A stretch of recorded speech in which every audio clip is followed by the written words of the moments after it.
Hey, what's going on, y'all? Back again. It's your boy E2 Blue. How's everybody doing today on this Saturday? So, when they say that there's an off season, it's never really off season, right? So, look here, y'all. Y'all saw my video yesterday. Those of you that follow me, that is, when I did about Alan Hurns being signed. For this off season, Cowboys have done absolutely nothing. Y'all knew that. Y'all knew the Cowboys weren't going to sign a big name. If they were going to do something in free agency, they were going to go, as you guys like to call it, the trash heap. Last year, we got some guys in free agency, and y'all already know who they were, and none of them are on the team right now. You can say that our free agents that we got last year didn't work out. We had one that retired, and everybody else got cut off the team. We're still paying Nolan Carroll, which I hate that. We're still paying Cedric Thornton, and we're still paying Tony Romo. Now, Tony Romo's different because he's a lifelong Cowboy, always will be. But I say that to say that this year, you notice that as soon as Jerry Jones went on vacation, they started making moves. That's interesting. Now, I know Jerry Jones had to prove all this, and I already know he knew all about it. But it's just funny to think about. We didn't start doing anything in free agency until Jerry Jones went on vacation. Now, our saving grace right now is Will McClay. Will McClay has done a lot for this team as far as his job and player personnel, getting these players in here, scouting different people. Like, look, let me tell you something. Everybody is human.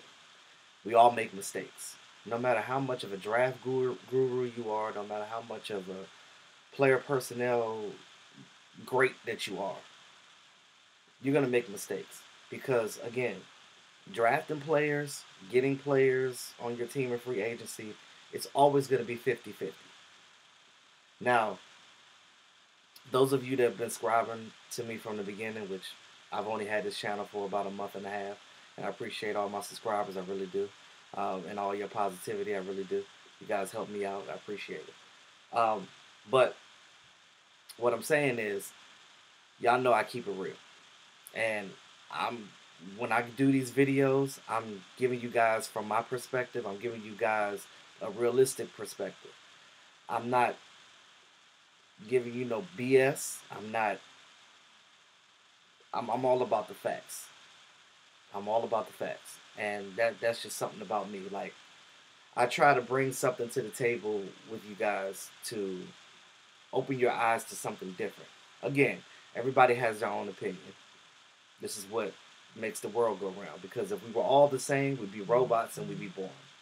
So, I value all of your opinion, and I hope that you value mine as well. Now,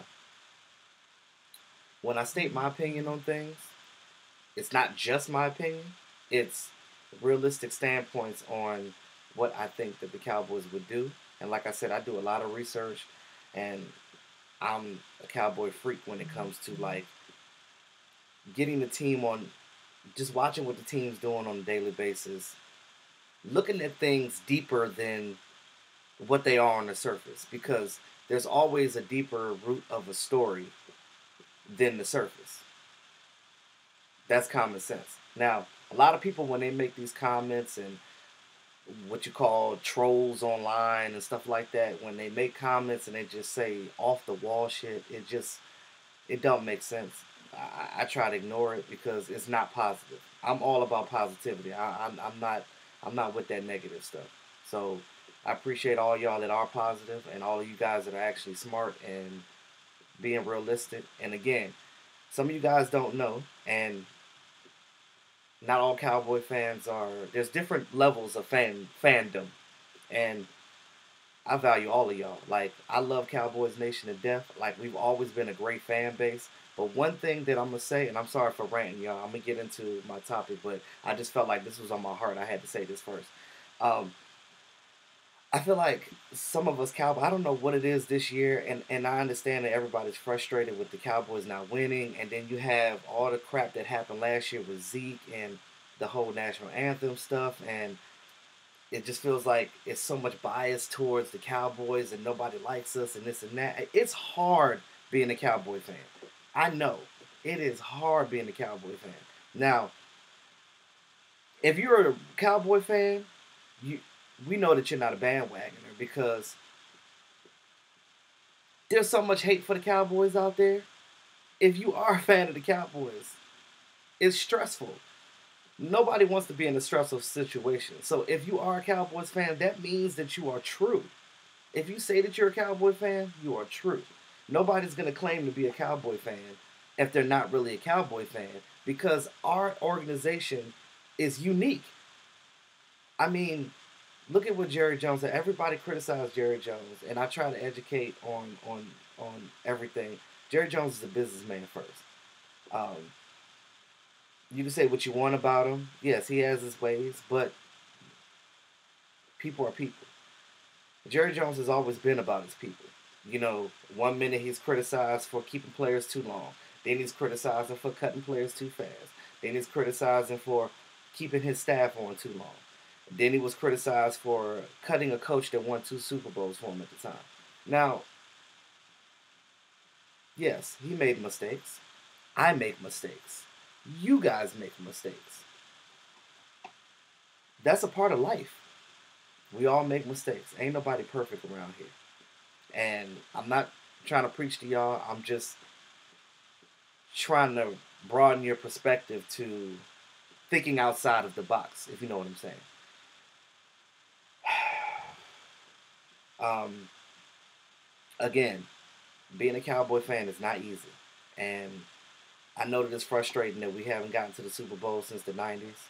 And I know it's frustrating that we've only won a couple of playoff games in the last 2 decades. And I just want to say that, you know, for all you other fellow Cowboy fans, don't give up on this team. You know, the fan base, we're the ones that are making this team move technically because these players are young guys. These are not old guys. Hell, I'm older than most of the. I'll be 33 this year, and I'm older than most of the guys in the NFL. I mean, shoot, at my age, I'm considered old in the NFL. So again, I say this to say that like these guys are young. These guys are. You have to understand their mindset. Think about where you were in your 20s. If somebody gave you millions of dollars, what would you do? When you guys are so quick to judge these players on the decisions that they make, like it's not easy being in the NFL. Now, granted, I've never been in the NFL, but I have been on football teams before, and I have played football, so I kind of know the game. Now, I will say this. You know, everybody's like, oh, they're making all these millions. They're celebrities. Everybody's loving them. Yeah, but being a celebrity and having money comes with a price. It's not hard. Um, I hate to go off on a different tangent, but I'm just gonna mention it. So look at Robin Williams. Robin Williams killed himself. Robin Williams he's in his realm. Everybody knows him as a comedian. I mean, everybody loved Robin Williams. Black, white, Spanish, it don't even matter. Asian, Puerto Rican, it don't matter. Like everybody loved Robin Williams. Robin Williams suffered with drugs. A lot of people didn't know that. And he suffered with manic depression, which ultimately came to his demise when he decided to commit suicide. Now, you never know somebody's mindset when you say things about them and you say harsh stuff. Internet bullying, um, just some you don't realize that sometimes the comments that you make to people puts them in certain positions to puts them in a different mental state. Everybody has different mental abilities. Everybody has strengths and weaknesses. Everybody is different when it comes to that. Like, some people are moved by what people think about them. Me personally, I don't give a damn what you think about me. If you're not paying my bills and you ain't fucking me, you know what I'm saying? Like, if you're not my woman and you ain't supporting me, or if you're not with me shooting in the gym, so to speak, if you're not a close individual to me, I feel like your opinion doesn't matter. Now, I'm all about positivity, and I'm going to tell y'all that all day, every day. But when you make certain comments, like I said, you're free to say whatever you want to say, but I want you guys to look at the bigger picture. When you say certain things about people, put yourself in their shoes, because you don't know what people are struggling with. Now, it's funny because, Orlando Scandrick was known as being an Oscar the Grouch and this and that. I'm not trying to say that he didn't love the Cowboys at one point in time. But, again, you all and I both never played for the team. We've never been in that locker room, so we don't know what goes behind closed doors. But what I can see on the outside is most players, when they leave a team, especially if they were really cool with a lot of the players on the team, when they leave, you'll see tweets and posts and stuff from other players saying, hey, congratulations on your new endeavor, you know what I mean? But I didn't see much of that when Orlando Scandrick left. Nobody really wished him well. And for him to immediately go to sign to the Redskins, now, I know that we had a lot of other players in the past that did it too, like, Terrell McClain and Jason Hatcher and players like that went to the Redskins after their career recently, and they didn't bust a grape on that team. They ended their career. Now, I'm pretty sure the same thing's going to happen to Orlando Scandrick. Now, I'm not mad if you're chasing the money. You do what you got to do, bro. Now, Orlando Scandrick is definitely a unique cat because you can't really gauge him. It's like 1 minute he's cool, next minute he's got attitude, next minute he's this and that. I mean, I seen y'all was real harsh on Orlando Scandrick. Like I said, I'm not going to say nothing negative about the boy. You know what I mean? Like, I'm going to reserve that. It doesn't matter to me whether he was on this team or not. He played on this team for 10 years. He's done some great things for this team. He was a solid player. He's a very smart player. Those are the positives that I will say about him. But you guys out there just crushing him. And then I saw on his Instagram, because I follow a lot of these players, just to see how they are in their personal lives. Because, again, we're all human. And in the fraternity that I am, Phi Beta Sigma Fraternity Incorporated, there's a lot of players in the NFL that are in my fraternity, and I reach out to them all the time, and they respond to me. Like when we had our 100-year centennial back in 2014, I met George Selby, I met Richard Sherman, I met a lot of these players that are in my fraternity, and again, like they're regular people too, and they're young guys. They're in their 20s. They want to party, they want to hang out, they want to do that. You know what I mean? Orlando Scandrick's dating Drea.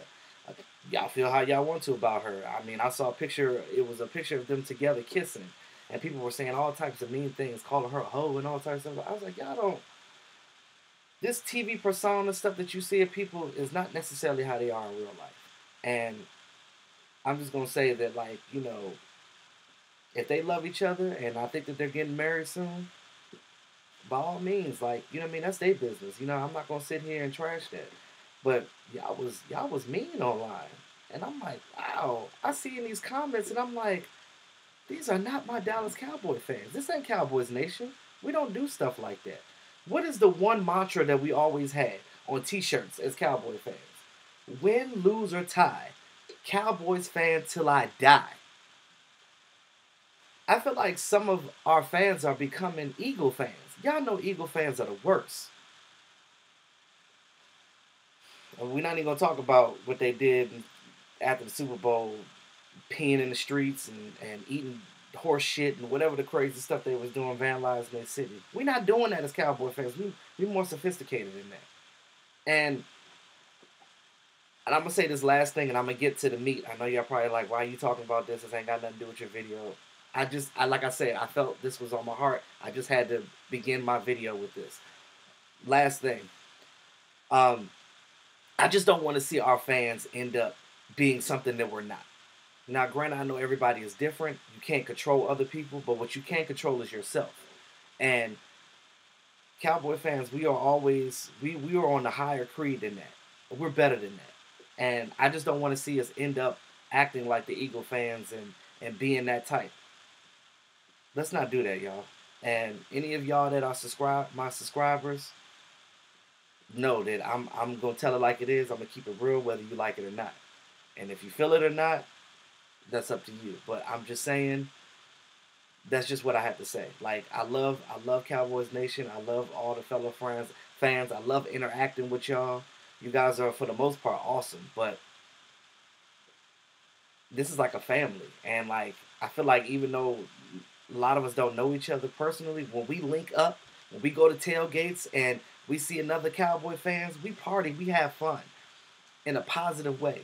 And my boy Mark Holmes, when I first started this YouTube thing and when I first met him, I was watching him and I was like, dude, this dude is so positive. Like, and I see some people hammering Mark all the time, and I'm like, yo, Mark is a hard-working dude. You know what I mean? He's a husband. He's a father, and he's doing his thing on a daily basis, and he works hard, just like every other red-blooded American, no matter what race or culture that you are.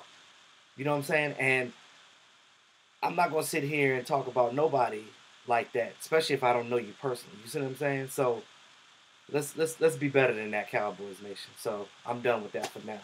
That was my rant for that. So I'm about to get into the real video and what I came here today to speak on.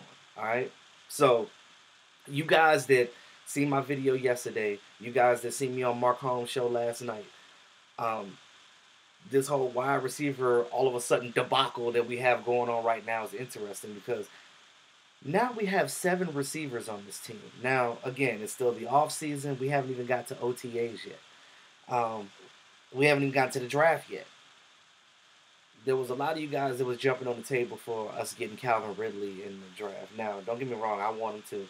Calvin Ridley. We want everybody that's good. I mean, let's be honest with you. Him, DJ Moore from Maryland. Both of those guys were potential picks. Now, we have 7. We got. What's up, Coach? You said my dog in the background with her big self. But anyway, we have 7 receivers right now, and now we don't know who's gonna make the team, but we know that most of these players that's already on the team are still on contract. They're not on their last year. So I'm gonna throw some stats out for y'all just to put things in perspective. Okay, so last year. I'm going to start with Terrence Williams, since a lot of you guys want Terrence Williams out of here. I've been seeing it in the comments, and you guys are hilarious. I love y'all. Y'all want to see Terrence Williams gone, but I'm going to tell you from my perspective what he does for this team and how that he's still kind of an asset. He's not the end-all, be-all, but he does make a difference on this team, whether you realize this or not. And I'm just going to open your mind to something different, so don't crush me. Just hear me out, okay? All right, so Terrence Williams last year he had 53 yards, 53 catches, 568 yards, 10.7 yard average, and no touchdowns. Now, I believe this was 2017 was the first year that Terrence Williams has been here where he hasn't scored a touchdown. He's always been pretty productive. Now, he's had some brain farts on the field, like not going out of the bounds, losing that game. Dropping some balls, running for like 40 yards and then fumbling and losing the ball. Like, you know, sometimes when these players, and like I said, I'm not necessarily taking up, I'm just telling you guys that, you know, there's rhyme or reason for different things why different players do bonehead stuff on the field, because in their head they're thinking like, oh, I got to win for this team. I got to win for this team. I got to do it. And it's the competitive nature of football in general. They're trying to win. I get it. Terrence Williams didn't run out of bounds because he thought that he could get to the first down, but didn't realize that the clock was going out. Now, he should have went out of bounds. He knows that now. He made that mistake. It is what it is. We lost that game. Whatever. Can't take it back. Um, One thing that he does do for this team, though, and I said this in my video yesterday, and I said this with Mark last night, his blocking downfield is great. Whenever Dez catches the ball, or any other receiver catches the ball, or even when Zeke's running the ball, Zeke gets to that second level, he's blocking a lot. If you go back to the Pittsburgh game last year, because I went back and looked at it. A lot of those big runs that Ezekiel had, Terrence Williams was one of the key players that was blocking on that, and that's what he brings to this team. He helps block in the run and the pass game, even when he doesn't have the ball. Now, Terrence Williams is a body catcher. That's just the way he catches the ball for whatever reason. As long as he catches the damn ball, that's all I'm worried about. Now, Terrence also, if you look at the stuff that he's done, like the toe dragging on the outside, you guys forget the good plays because you're so focused on the negativity and the bad stuff that they did. You're not looking at some of the positives they did. Like that toe drag. I mean, some of those catches that he made, a lot of players in this league cannot make. Especially on the sideline going, that takes a lot of mental concentration. You got the ball coming at you. You got to worry about a DB coming at you, hitting you hard. And then you have to make sure your feet are in bounds on the edge of that field. Come on now. That's not easy to do. And if you ever play football, you understand that. Now, his yard per average, 10.7 yards average. Now, he's not necessarily a deep threat, but he does catch the ball, and his run after catch is definitely a large margin on this team because he's evasive more than he is. He's quick more than he is fast, if you get what I'm saying. He's not a speedster, but for some reason, at times he can blow the top off the defense. And I know y'all seen games where Terrence had caught the ball and ran for a touchdown or ran for a long yardage. Like, that's what he does for us. He's not necessarily a deep threat, but he gets you a lot of yards. And most of his catches are always for a first down. You can go back and look at the different tapes yourself and see that a lot of his passes that he's catching are for first down. So is Cole Beasley, but I'll get to him too. Cole Beasley. Cole Beasley had 36 catches, 314 yards, 8.7 yard average, and 2 touchdowns.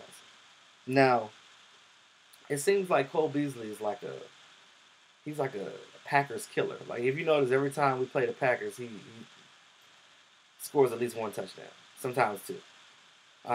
It's certain teams that our players are their kryptonite. And if you notice, like, each game, different players doing different things. Again, it ain't but so many balls to go around. The unique thing about the Cowboys is that we have a dynamic running back in Ezekiel Elliott. He's going to get a lot of those touches. If he's getting 28 to 30 carries a game, you got to understand that there ain't a lot of balls to go around. We have a lot of weapons on this team. It all comes down to this coaching staff bringing that out. We have a whole lot of talent. And a lot of these players that y'all are bashing are better than y'all think they are. Because I will bet one of my whole paychecks that a lot of these receivers on our team right now, if they played for other teams with the opportunity, they would be great. They would do so much better. Why? I'm talking about in their particular roles, not moving them to the number 1 receiver or a different position that they played with the team. I'm talking about the role that they played with the Cowboys. If they were with another team, they would do great. Because one thing that frustrates me about this damn team is our coaching staff does not switch things up. So when players go to other teams, they already know what we're going to do. Switch it up. This offseason, we got to make, I hate using the term Dak friendly, but that's what it is. We got to make this team to Dak's strengths. All y'all that bash Dak too, it ain't all Dak. The offensive line has been a little hurt this past season, so Dak has been getting rushed and hurried and sacked and hit. So he's still a young guy, so he still has to perfect his game. Tony Romo even said this in his interview that, like, it's going to take time. But the team has to move things forward into Dak's preferences, the way that Dak plays. Look at what Romo was doing. He knew the offense so well because it was catered to him that he was scared of coaches because they would give him a play. He'd be like, nah, I see something different. I will audible out of this play and do something else. Y'all, because I know y'all know Like Tony was literally letting the clock run down to 1 before he snapped the ball. That's because he was trying to change the play. He was able to diagnose what the defense was doing and make these changes. Now, Dak over time will learn how to do that. He is a very smart player, and he's a very mature player. Dak will learn that. And y'all got to give Dak a chance, y'all. Like, god damn, y'all so ruthless out here. Like, just get a boy a chance, man. Like, everything is not on him. I'm not saying that he didn't make mistakes. He did. He made mistakes. Yes, he did. But one thing that Tony Romo said that really got to me was when him and Dez had that chemistry together. Tony Romo knew exactly where to throw the ball because with Dez, even when he's covered, he's not covered. If you throw that ball in an area where only Dez can get it, he is going to come down with that ball damn near 100% of the time. Y'all seen what he did against Orlando Scandrick in training camp. He can do that. He can high point the ball. That's what he's good at doing. And if you look at the highlights between him and Tony Romo, that 50-50 ball turned into a 100 ball because of the simple fact that he was always going to catch that.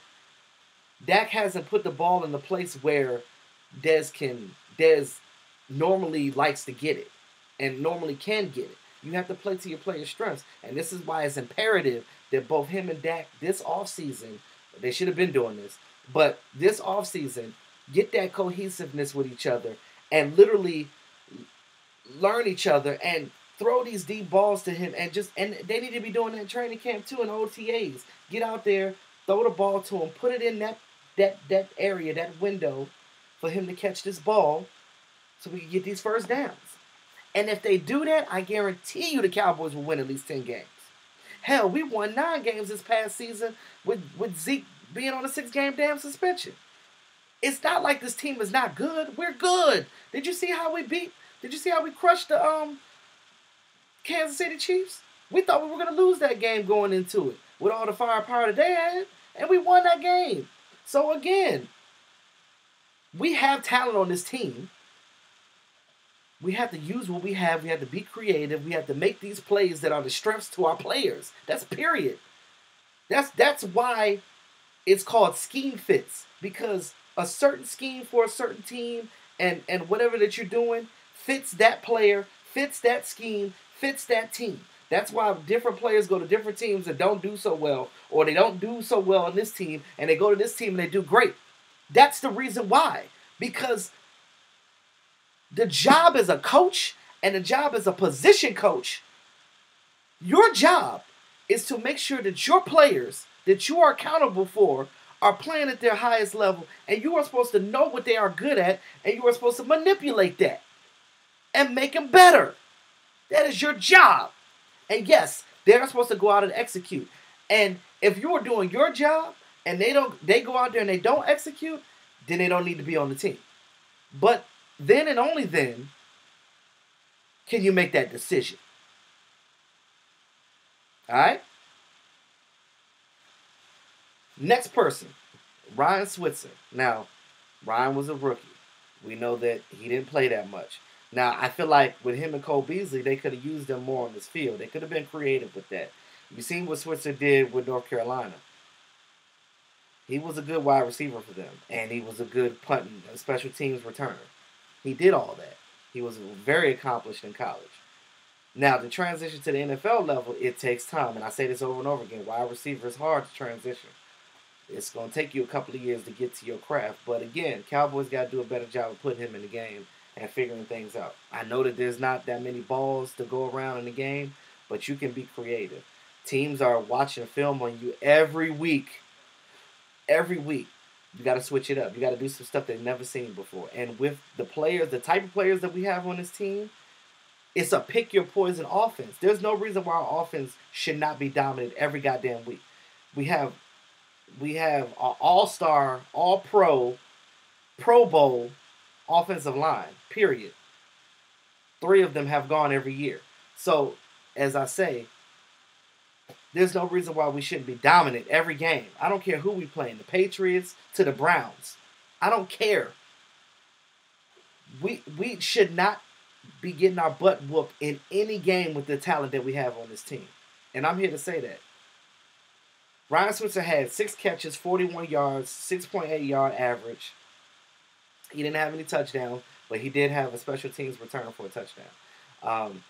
That built his confidence up. Now, when you see a young player like that and you see what their talents are, like I said just a couple of seconds ago, you have to manipulate that. You have to make that work. You have to use that as your advantage. Please do that. Come on, Cowboys. Please do that. Noah Brown. I really like Noah Brown. He's got that Dez type body.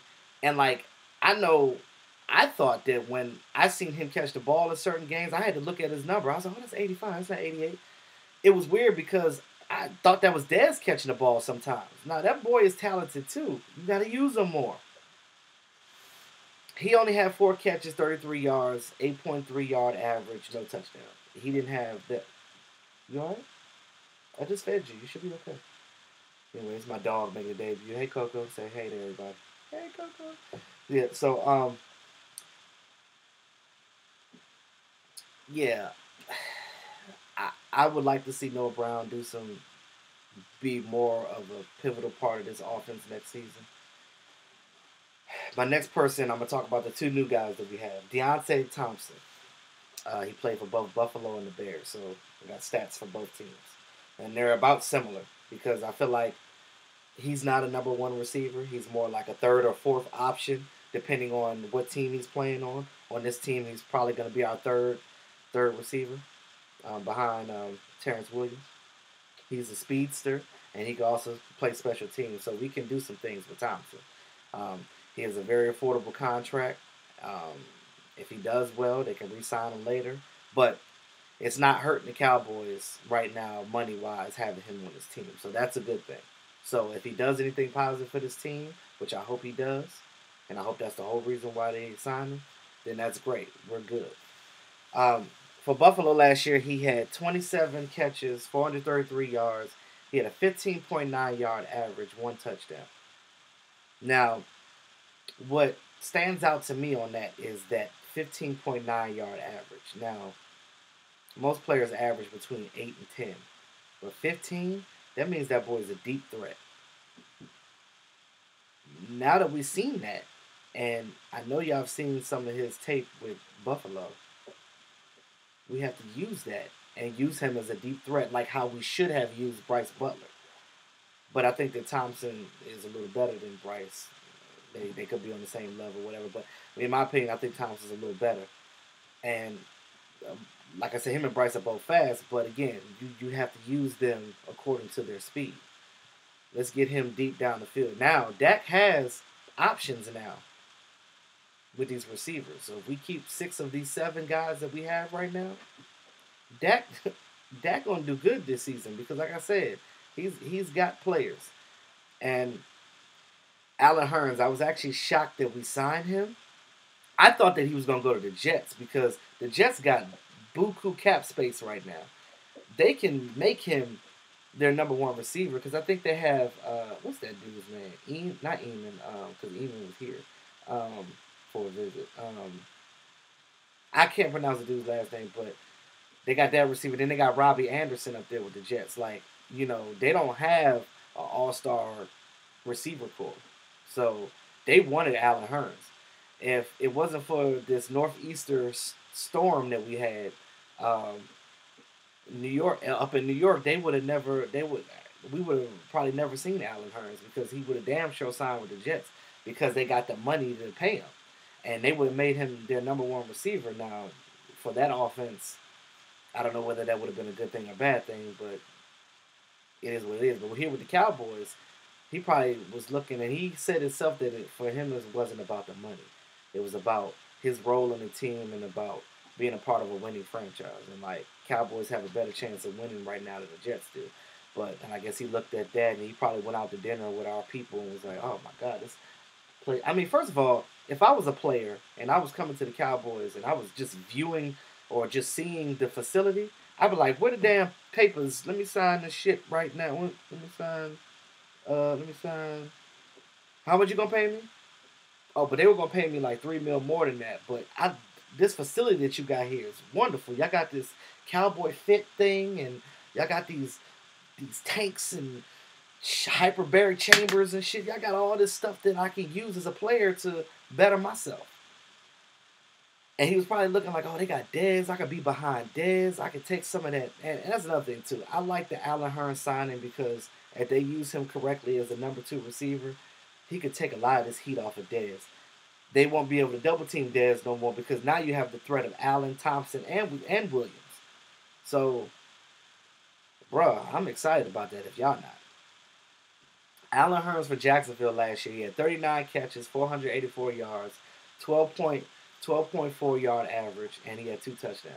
Now, he can also be a deep threat too. And he's kind of similar to Dez, just a younger guy. I think he's like 26. So, good look on that. I mean, we got a good guy. He has a 2-year contract. His contract is not that bad. Both of these players have real affordable contracts, so good job, Cowboys, on not overpaying these guys. That's what I could say good about that. Now, a lot of y'all kept saying, buy Dez. Dez is your number 1 receiver. Y'all keep forgetting. Y'all are so quick to be like, oh, get rid of Dez, but y'all forget that Dez has a lot of touchdowns for this team, and he leads the franchise with the most touchdowns. So, my pops just came home. So yeah. Sit down, bro. Coco. Sit. It's okay. It's okay. Dez Bryant had 69 catches, 839 yards, 12.1 average with 6 touchdowns. Now, he is still your number 1. Hold on one second.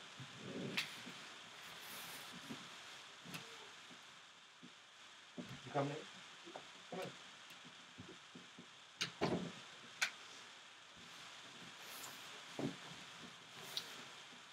All right, sorry about that. So Dez had 69 catches, 839 yards, 12.1 average, 6 touchdowns this past season. Now, that's lower than what he has done in the past, but again, he is still a threat. He is still an asset to this team. Like I said before, once him and Dak get that cohesiveness back together again, and he learns how to throw that ball to him where he needs to have it, we will be good. A lot of y'all said that y'all want Terrence Williams gone too. Okay. All right. I get it. You say he's a bum. You say he makes all these mistakes, blah, blah, blah, blah, blah. But I'm going to tell you why Terrence ain't going nowhere. Terrence's 2018 base right now is $3.5 million, and that's guaranteed. And last year he had a $5 million signing bonus.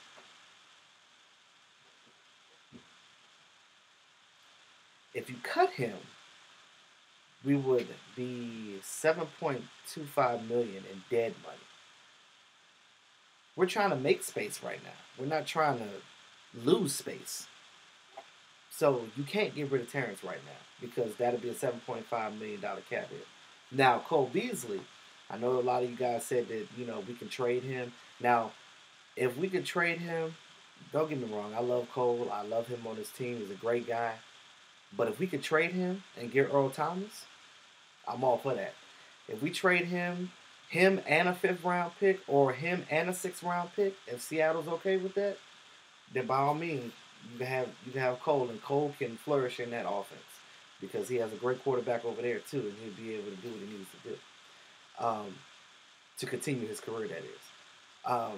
Cole Beasley has a $3.25 million base, and he had a $1 million signing bonus. But if you release him, it's only $1 million cap hit, so you only lose $1 million. So if you had to pick your poison on that between getting rid of Terrence or getting rid of Cole Beasley, obviously the choice would be Cole Beasley. But I think they're going to wait till they see something out of these players. I don't know if that's going to be OTAs, off-season program, training camp, whatever.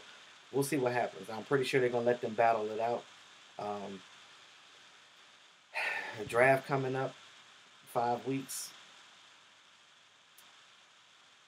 I think that we need to go ahead and get that guard in the first round. We need to get that Will Hernandez in the first round, solidify this line, protect Dak, help Zeke run better. We're going to be unstoppable. You got to think outside the box. I wouldn't mind us moving up to getting Roquan Smith or Derwin James. That's an option too. But if we're going to stay at 19, Vita Vea is probably going to be gone. He's probably going to end up going to the Redskins or the Chargers because both of them are projected to get him too. And they picked a little before us. Will Hernandez. Go and get that boy. Get Will Hernandez. That's all I had. I know it's a long video. I just wanted to put that out there. I just wanted to broaden y'all's perspective on things. I wanted y'all to see from my perspective and just on a more realistic approach to this. So I'm gonna keep pushing these videos out. I'm gonna keep educating and I'm gonna keep sharing my experiences with y'all. I just want to say again, thanks again to all my subscribers. I love y'all. If you haven't subscribed yet, hit that subscribe button. Support your boy. I'm here.